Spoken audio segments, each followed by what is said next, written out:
अस्सलामु अलैकुम रहमतुल्लाहि व बरकातुहू। इन्नल हम्दुलिल्लाह नहमदुहु व नस्तईनु व नस्तगफिरुह व नऊज़ु बिल्लाहि मिन शुरूरि अनफुसिना व मिन सय्यिआति अमालिना। मन यहदिल्लाहु फला मुदिल्ल लहु मन युद्लिल फला हादिय लहु। अशहदु अल्ला इलाहा इल्लल्लाह वहदहु ला शरीका लहु वअशहदु अन्ना मुहम्मदन अब्दुहु व रसूलुहु। या अय्युहल्लज़ीना आमनू इत्तक़ुल्लाह हक़्क़ तुक़ातिही वला तमूतुन्ना इल्ला व अंतुम मुस्लिमून। या अय्युहन्नास इत्तक़ू रब्बकुमुल्लज़ी खलक़कुम मिन नफ्सिन वाहिदा व खलक़ा मिनहा ज़ौजहा बस्सा मिनहुमा रिजालन कसीरा व निसा वत्तक़ुल्लाह अल्लज़ी तसालूना बिही वल अरहम इन्नल्लाहा काना अलैकुम रक़ीबा। या अय्युहल्लज़ीना आमनू इत्तक़ुल्लाह क़ूलू क़ौलन सदीदा युस्लिह लकुम अमालकुम व यग़फिर लकुम ज़ुनूबकुम व मन युतिल्लाह रसूलहु फ़क़द फ़ाज़ा फ़ौज़न अज़ीमा। अम्मा बाद फ़इन्न खैरल हदीस किताबुल्लाह व खैरल हदी हदी मुहम्मदिन सल्लल्लाहु अलैहि वसल्लम व शर्रुल उमूर मुहदसतुहा व कुल्लु मुहदसतिन बिदा व कुल्लु बिदातिन दलाला व कुल्लु दलालतिन फिन्नार। अऊज़ु बिल्लाहि मिनश शैतानिर रजीम। बिस्मिल्लाहिर रहमानिर रहीम।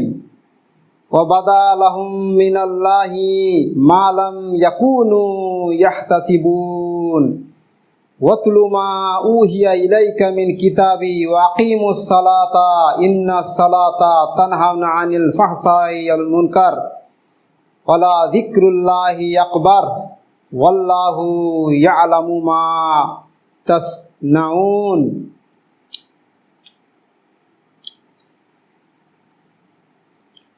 সকল প্রশংসা সেই মহান আল্লাহর, যিনি একমাত্র বিশ্ব জগতের প্রতিপালক। দরুদ ও সালাম বর্ষিত হোক প্রিয় নবী শেষ নবী মুহাম্মদ সাল্লাল্লাহু আলাইহি সাল্লামের প্রতি, যাকে আল্লাহ সুবহানাহু ওয়া তাআলা পাঠিয়েছিলেন সমস্ত মানব জাতির উদ্দেশ্যে, যে মানুষের কাছে সুস্পষ্ট করে দেওয়ার জন্য হক এবং বাতিল, কোনটা সঠিক এবং কোনটা ভুল, এবং তার প্রত্যেকটি কথা কাজ দৃঢ়ভাবে মেনে নেওয়া, বিশ্বাস করা, এটা প্রকৃত অর্থে একজন মুমিনের কাজ। যতই সে মুখে দাবি করুক না কেন যে আমি তো মুসলিম, আমি তো মুমিন, কিন্তু ততক্ষণ পর্যন্ত আল্লাহ সুবহানাহু ওয়া তাআলা এবং তার রাসূল সাল্লাল্লাহু আলাইহি সাল্লামের কথা মোতাবিক যতক্ষণ না সে চলাফেরা করছে, ওঠা বসা করছে, ততদিন পর্যন্ত সে পূর্ণাঙ্গরূপে মুমিন হতে পারবে না। আজকে আমাদের খুতবার একটি গুরুত্বপূর্ণ বিষয় হচ্ছে নামাজ কায়েম করা বা সালাত কায়েম করা। এই সালাত কায়েম করা আল্লাহ সুবহানাহু ওয়া তাআলা কোরআনে বেশ কয়েক জায়গায় বলেছেন, কিন্তু সালাত কায়েম করার কেন বলেছেন তিনি? কারণ হচ্ছে গিয়ে নামাজের বেশ কিছু বিষয় আছে যেগুলো আমরা যদি পূর্ণরূপে যদি না সেগুলো আদায় করি, তাহলে সালাত বা নামাজ হবে না। একজন বিখ্যাত একজন ইসলামিক মনীষীর আমরা একটা উদ্ধৃতি তুলে ধরছি, সেটা হচ্ছে ইবনুল জাওজি বলেন, হে সেই নামাজি যে তার দেহ নিয়ে নামাজে দণ্ডায়মান অথচ তার হৃদয় অনুপস্থিত, যেটুকু বন্দেগী তুমি করেছো তা তো জান্নাতের মোহর হওয়ার জন্য যথেষ্ট নয়, জান্নাতের মূল্য হওয়া তো দূরের কথা। একদা একটি ইঁদুর এক উট দেখে তাকে পছন্দ করলো, মানে একটি ইঁদুর কোনো একটা উটকে দেখে সে খুব পছন্দ করলো, মানে বন্ধুত্ব করে ফেললো কে? ইঁদুর আর উটের সঙ্গে। সে মানে ইঁদুর তার লাগাম ধরে টান দিলে উটটি তার অনুসরণ করলো, মানে ইঁদুরটি উটের লাগাম ধরে টেনে নিয়ে যাচ্ছে, উটটিও তার পিছনে পিছনে গেছে। ইঁদুর আর উটের মধ্যে খুব ভালো খাতির হয়ে গেছে, বন্ধুত্ব হয়ে গেছে। তো তারপর যখন মানে উভয়ে ইঁদুরের ঘরের দরজার সামনে উপস্থিত হলো, যখন উটটা আর তার ইঁদুরটাই মানে ইঁদুরের ঘরের সামনে দাঁড়ালো, তখন উটটি থমকে দাঁড়ালো এবং যেন তার ভাব জিভে লাভ বলতে লাগলো। বলল যে প্রেম করতে হলে মানে আমার সঙ্গে, উটটি বলছে ইঁদুরকে যে প্রেম করতে হলে তুমি প্রেমিকের জন্য এমন ঘর প্রস্তুত করো যা তোমার প্রেমিকের জন্য উপযুক্ত, অথবা এমন প্রেমিক নির্বাচন করো যে তোমার ঘরের জন্য উপযুক্ত। মানে ইঁদুরটি তাকে খাতির করে নিয়ে যাচ্ছে বটে ইঁদুরের ঘরে, কিন্তু ইঁদুরের গর্তটা এতটুকু, বড় জোর সাপ ঢুকতে পারবে। উট তো দূরের কথা, একটা ছাগল বাচ্চাও ঢুকতে পারবে না। তো এখানে বলার উদ্দেশ্য হচ্ছে যে যেমনভাবে কাজকর্ম করো যেটা তোমার কাজে আসবে, উপকারে আসবে, তোমার কবুল হবে। এই উদাহরণ থেকে তুমি শিক্ষা নাও, এর এমন নামাজ পড়ো যা তোমার সেই বিশাল পরাক্রমশালী আল্লাহ সুবহানাহু ওয়া তাআলা সেই সত্য মাবুদের জন্য উপযুক্ত। এমন নামাজ পড়ো যেটা আল্লাহর কাছে কবুল হবে, আল্লাহর কাছে গৃহীত হবে, অ্যাকসেপ্টেড হবে। নচেৎ এমন মাবুদ দেখো যে তোমার নামাজের উপযুক্ত। তুমি যে নামাজটা পড়ছো তাহলে সেই মাবুদের জন্য নামাজ পড়ো যে পছন্দ করবে। তো নামাজ আমাদেরকে সেইভাবে আদায় করতে হবে যেইভাবে আল্লাহ সুবহানাহু ওয়া তাআলা বলেছেন। আমরা প্রথমে জেনে নেব যে সালাফদের মানে আমাদের যারা পূর্বসূরি ছিল, যারা নেক মানুষ, সলেহীন মানুষ, সাহাবায়ে কেরাম বা সাহাবা বা তাবেঈন, এই যে ইসলামের যে স্বর্ণযুগ, অ্যাকচুয়ালি ইসলামের পূর্বযুগের যে নেক মানুষরা, যারা ভালো মানুষ, তাদের কিছু সাহাবায়ে কেরামদের কিছু দৃষ্টান্ত আমরা হাদিস থেকে তুলে ধরছি। আশা করি ইনশাআল্লাহ আমরা এর দ্বারা উপকৃত হব। জাতুররিকা অভিযানে মুসলিমদের এক ব্যক্তি, জাতুররিকা মানে একটি যুদ্ধে মুসলিমদের এক ব্যক্তি এক মুশরিক মহিলাকে হত্যা করে ফেললো। মানে একটা মুশরিকদের মানে কোনো যুদ্ধ কোনো কারণে তাকে হত্যা করে ফেললো। তখন তার স্বামী প্রতিজ্ঞা করলো যে মুহাম্মদের সঙ্গীদের সাল্লাল্লাহু আলাইহি ওয়াসাল্লাম মধ্যে কারো রক্ত না বহানো পর্যন্ত সে ক্ষান্ত হবে না। মানে মুহাম্মদ এবং তার সঙ্গীদের যতক্ষণ আমি প্রাণ না নিচ্ছি ততক্ষণ আমি ক্ষান্ত হব না। এবং এই সংকল্প নিয়ে সে নবী সাল্লাল্লাহু আলাইহি ওয়াসাল্লাম এবং তার সাহাবেদের খোঁজে বের হয়ে পড়ল। একদিকে নবী সাল্লাল্লাহু আলাইহি ওয়াসাল্লাম এক মানে সফরে বা মঞ্জিলে বিশ্রাম নিতে অবতরণ করলে সাহাবাগণের উদ্দেশ্যে বললেন, কে আমাদের নিরাপত্তার জন্য পাহারা দেবে? মানে আমাদের নিরাপত্তার জন্য কে পাহারা দেবে? প্রথম কথা, নবী সাল্লাল্লাহু আলাইহি ওয়াসাল্লামের প্রথমের দিকে তার পাহারা দেওয়ার কথা বলা হতো, কিন্তু কোরআনে যখন আয়াত নাজিল হলো, হে নবী তোমার জন্য আল্লাহই যথেষ্ট, তারপর থেকে আর কেউ গার্ড দিত না। মানে জেনে গেছে যে আল্লাহ তোমার সুরক্ষা করবে। তো তার প্রথমের দিকে সাহাবায়ে কেরামরা নবী সাল্লাল্লাহু আলাইহি ওয়াসাল্লামকে গার্ড দিত, কারণ মেরে দিতে পারে। তো এখন যদি নেতা মন্ত্রীদের লালু ভুলু নেড়া তারপর কত রকম, তাদের যদি এত সিকিউরিটি গার্ড থাকে, কত রকম কি সিকিউরিটির ক্যাটাগরি আছে, উমুক তুমুক, তার বিভিন্ন রকম তার পার্সোনাল সিকিউরিটি আছে। তাহলে পৃথিবীর মধ্যে শ্রেষ্ঠ মানুষ মুহাম্মদ সাল্লাল্লাহু আলাইহি ওয়াসাল্লাম, তার কেন গার্ড থাকবে না? তো তার গার্ড ছিল প্রথমের দিকে।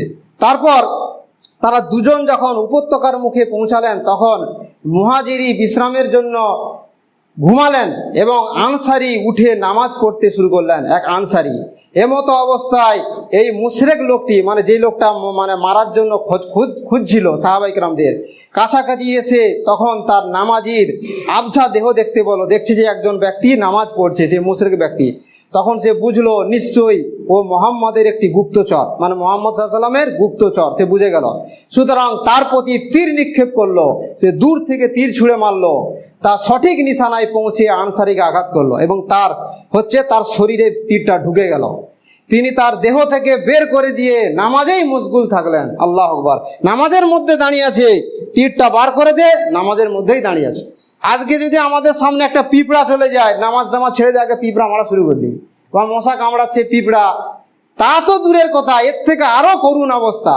তো আমরা এই হাদিসটা শুনে নিই। সেটা হলো, তখন তীরটা তার শরীর থেকে বার করলেন। তারপর তখন আনসারি উত্তরে বললেন যে, তখন বলে উঠলেন যে সুবহানাল্লাহ, প্রথমবারেই যখন তীর মারলো তখন কেন আমাকে জাগিয়ে দাওনি? তার আগে আমি কয়েকটা কথা বলছি। সেটা হচ্ছে যে যখন আঘাত করলো তখন তিনি তার দেহ থেকে বের করে দিয়ে নামাজেই মশগুল থাকলেন।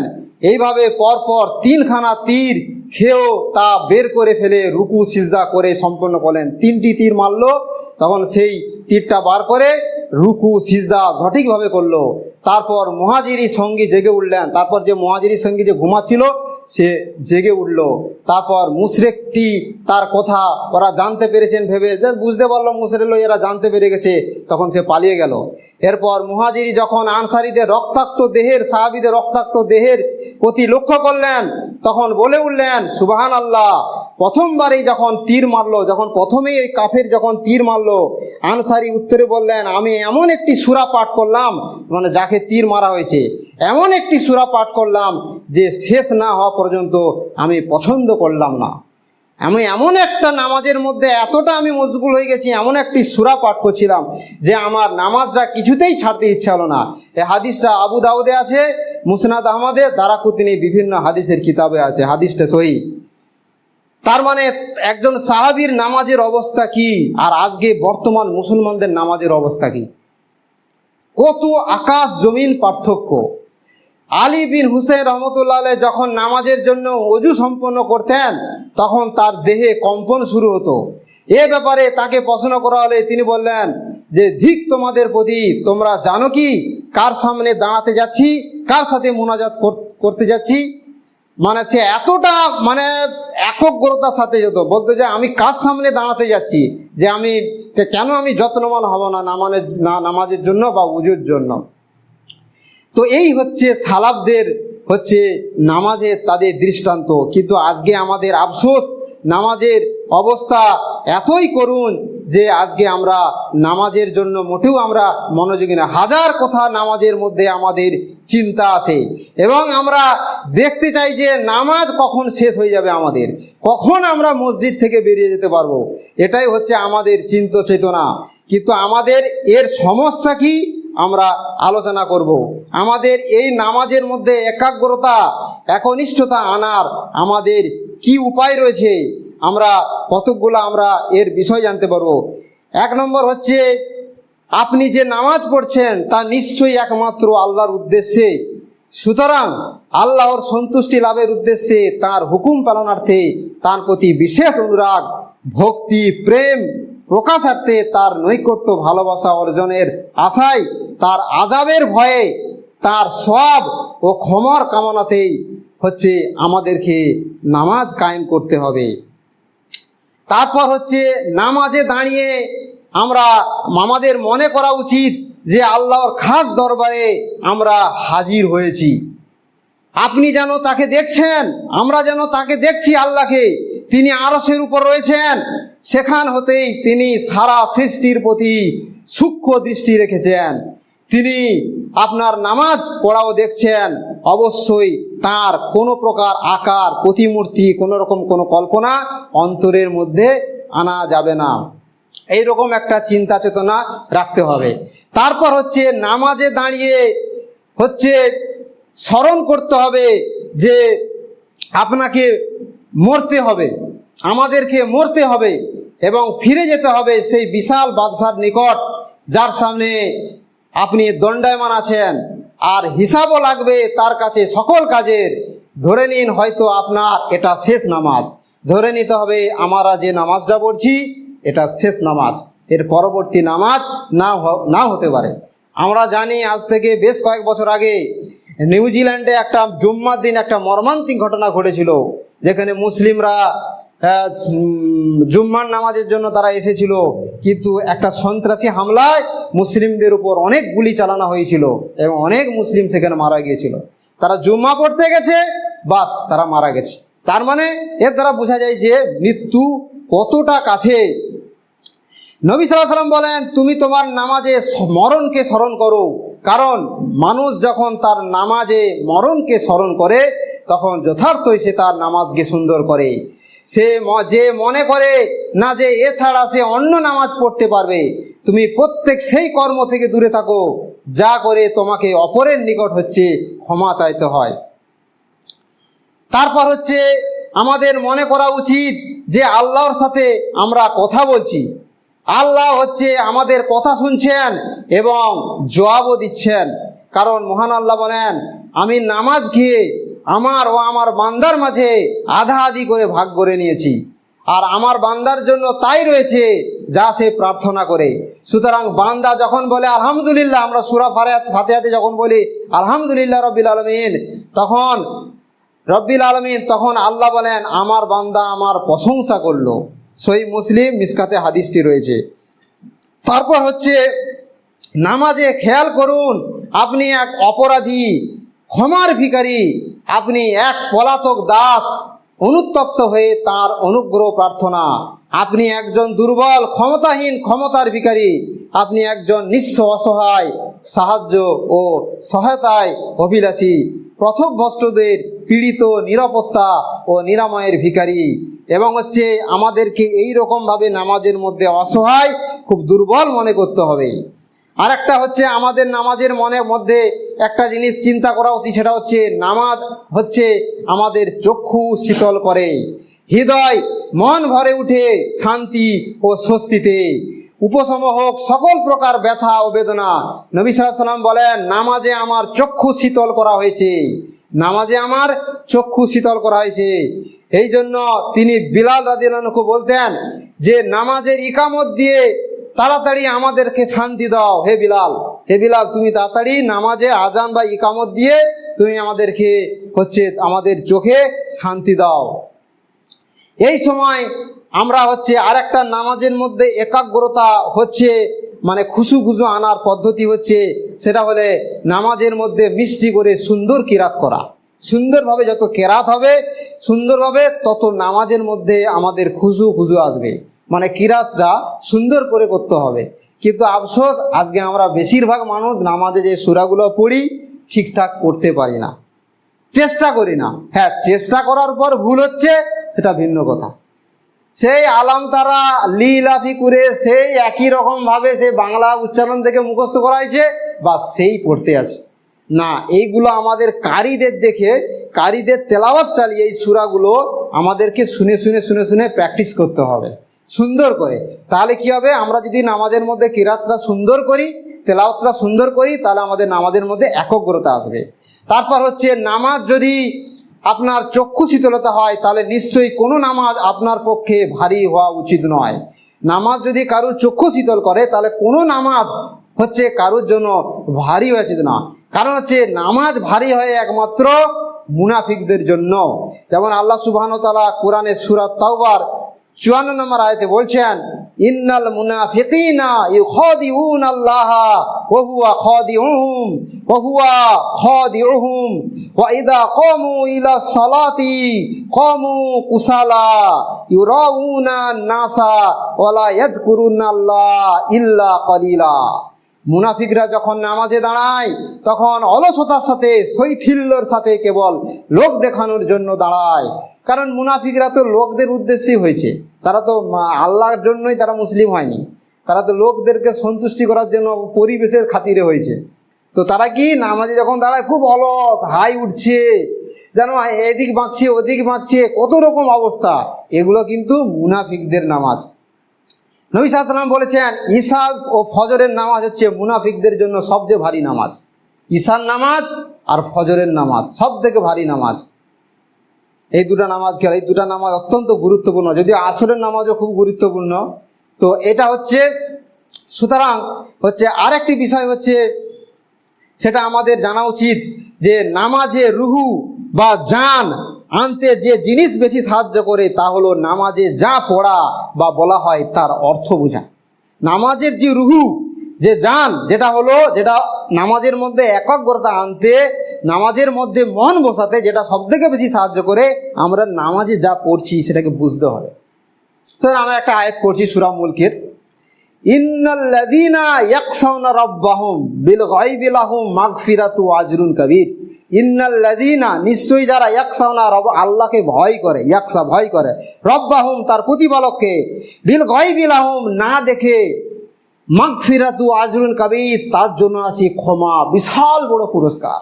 একটা মানুষ অসহায়, ব্যবসা বাণিজ্য করছে, চলছে না। আজকে তো মানুষের সবচেয়ে বড় টেনশন এইটাই, কাজকর্ম হয়নি, ইনকাম কমে যাচ্ছে, ব্যবসা বিশাল কম্পিটিশন, চারদিকে লাভ হচ্ছে না, লস হয়ে যাচ্ছে, যা ইনকাম করে তাদের সংসার চালাতে পারছে না। এইটাই তো মানুষের সব টেনশন, মানুষের অবস্থা এখন এইটা। আর নাহলে শরীর খারাপ, কার হাঁটুর যন্ত্রণা, পায়ের যন্ত্রণা, কার কোলেস্ট্রল বেড়েছে, কার হার্টের রোগ এসে গেছে, কার সুগার এমন বাড়ছে শেষ। এইটাই তো মানুষ এখন একেই নিয়ে পড়ে আছে।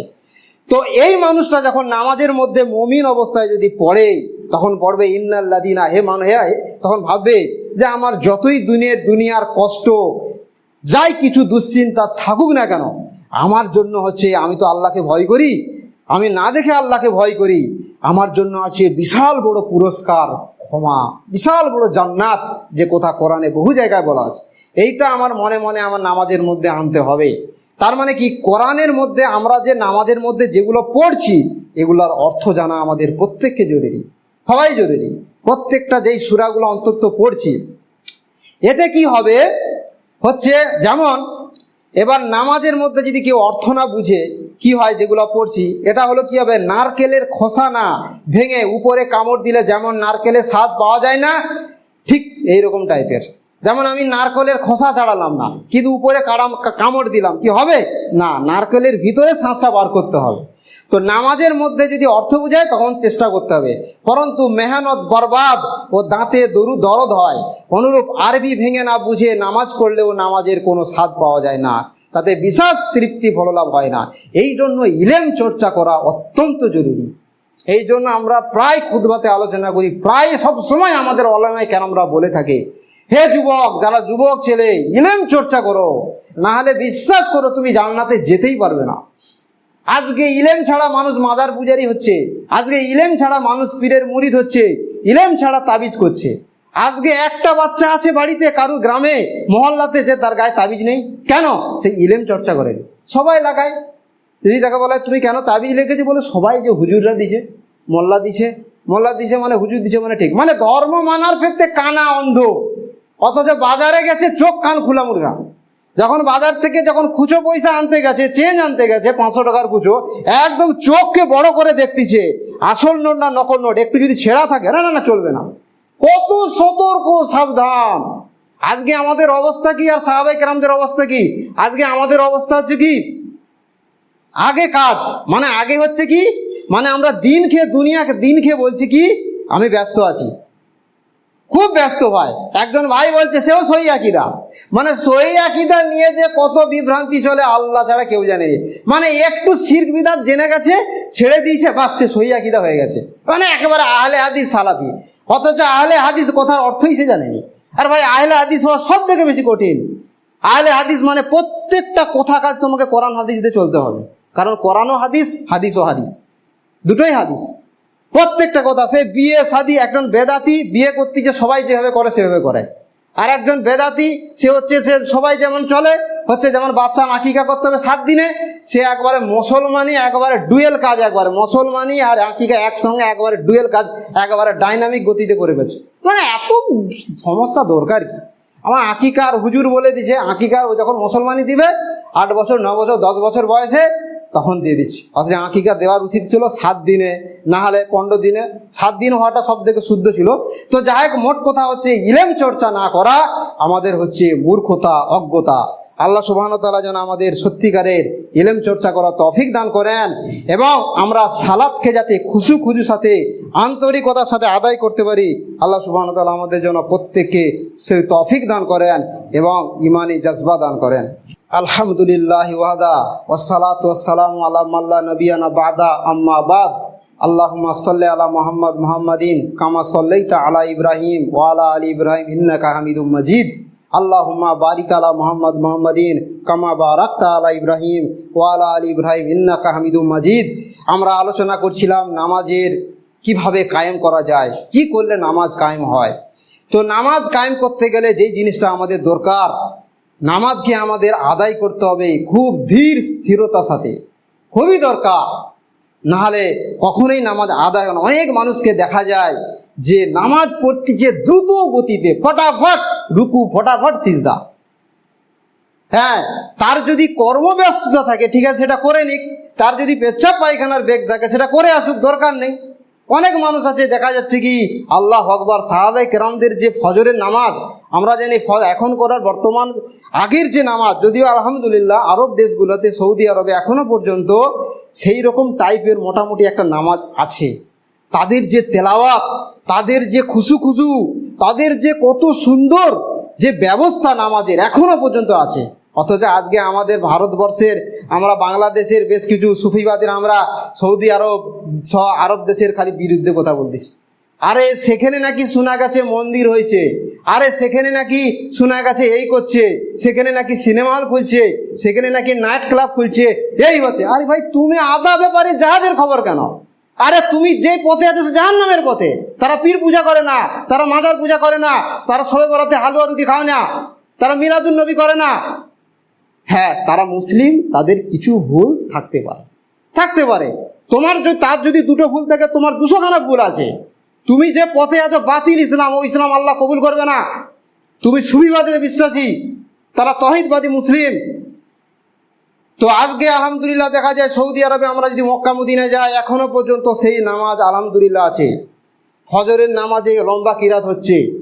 হ্যাঁ, সাহাবে কেরামদের জামায় ফজরের তেলাওয়াত এত লম্বা লম্বা হতো যে তাদের নামাজ পড়তে পড়তে হয়তো কারো পেচ্ছাপ পায়খানা পেয়ে গেছে, বাথরুমে গিয়ে পেচ্ছাপ পায়খানা করে আবার এসে জামাতে যোগ দিত। আজকে আমাদের কি হবে? আজকে যদি ইমাম যদি একটু লম্বা কিরাত করে, তার পিঠের চামড়া তুলে বার করে দিবে। মানে ইমাম তো গোলাম, তাকে 3-4 হাজার টাকা দিয়ে রেখে দিয়েছে। হ্যাঁ, সে গোলাম, তাকে যা বলবে সব করবে। সে বাথরুম সাফ করবে, মসজিদ মুছবে, সব কিছু করবে। হ্যাঁ, তার তো আর মসজিদের যারা কমিটি আছে তারা তো একবারে মানে কি দাঁড়ি চাষা আছে, তারা একবার হারাম কর, দিনে 2বার কি 1বার নামাজ পড়ে, বাস তাদের উঠায় চলাফেরা করতে হবে। মানে কোরআন হাদিসের কথা সে বলতে পারবে না। তো এই হচ্ছে বর্তমান অবস্থা। এখন আমাদের নামাজের অবস্থা খুব করুণ।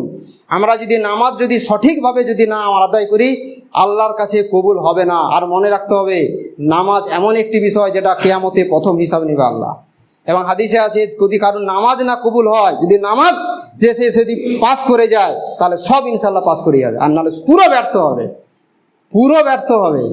ওই জন্য একজন মানুষের জীবনে প্রথম সে যখন মুসলমান হয়, এক্ষুনি একজন হিন্দু মুসলমান হয়েছে, এক্ষুনি একজন খ্রিস্টান, এক্ষুনি তাকে নামাজ পড়তে হবে। কিচ্ছু জানার দরকার নেই। বিসমিল্লাহ সুবহানাল্লাহ আল্লাহু আকবার এই বলে নামাজ পড়বে। সে সূরা জানে না, আত্মায়াতু জানে না, কি দরকার নেই, ওই পড়তেই হবে, পড়তে হবে। উসমান বিন আব্দুল আস রাদিয়াল্লাহু আনহু নবী সাল্লাল্লাহু আলাইহি ওয়াসাল্লামের নিকট উপস্থিত হয়ে আরজ করলেন, হে আল্লাহর রাসূল, শয়তান আমার ও আমার নামাজ এবং কিরাতের মাঝে অন্তরাল ও গোলমাল সৃষ্টি করছে। যে শয়তান আমার মধ্যে গোলমাল সৃষ্টি করছে, এবং বাঁচার উপায় কি? তিনি বললেন, ওটা হলো খিনজাব নামক এক শয়তান। এটা এক ধরনের শয়তান খিনজাব, যে নামাজের মধ্যে ডিস্টার্ব করে। সুতরাং ওইরূপ অনুভব করলে তুমি আল্লাহর নিকট ওর থেকে আশ্রয় প্রার্থনা করো এবং তোমার বাম দিকে 3বার থুতু মারো।